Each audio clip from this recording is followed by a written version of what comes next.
గడిచిన 5 రోజుల క్రితం భారీ వర్షాలకు విజయవాడ పరిసర ప్రాంతాలు మొత్తం నీటిలో మునిగిపోయాయి. అమ్మ గంగమ్మ, విజయవాడ పరిస్థితి చూస్తే ప్రతి ఒక్కరికి చాలా బాధ కనిపిస్తుంది. మనసులు తరుక్కపోతున్నాయి ప్రతి ఒక్కరిని చూస్తుంటే. నీ ఉగ్ర రూపానికి, నీ కన్నెర్రకు అమ్మ గంగమ్మ ఇకనైనా శాంతించు, మా ప్రజలపైన మంచి మనసుతో ఆశీర్వదించు. ఆ సంఘటనలు,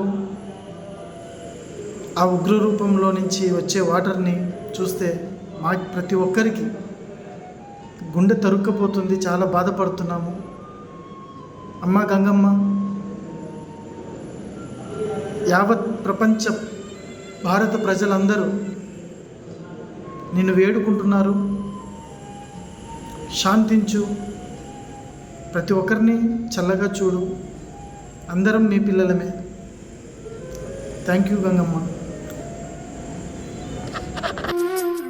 అమ్మా గంగమ్మ, కృష్ణమ్మకు చెప్పమ్మా కష్టం కలిగించొద్దని. యమునకు చెప్పమ్మా సాయమునకు వెనకాడొద్దని. గోదారికి, కావేరికి, ఏటికి, సెలయేటికి, కురిసేటి జడివానకి, దూకే జలపాతానికి, నీతో బుట్టులందరికీ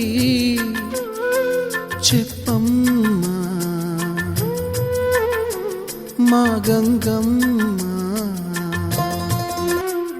అమ్మా గంగమ్మ, కృష్ణమ్మకు చెప్పమ్మా కష్టం కలిగించొద్దని. యమునకు చెప్పమ్మా సాయమునకు వెనకాడొద్దని. గోదారికి, కావేరికి, ఏటికి, సెలయేటికి, కురిసేటి జడివానకి, దూకే జలపాతానికి, నీతో బుట్టులందరికీ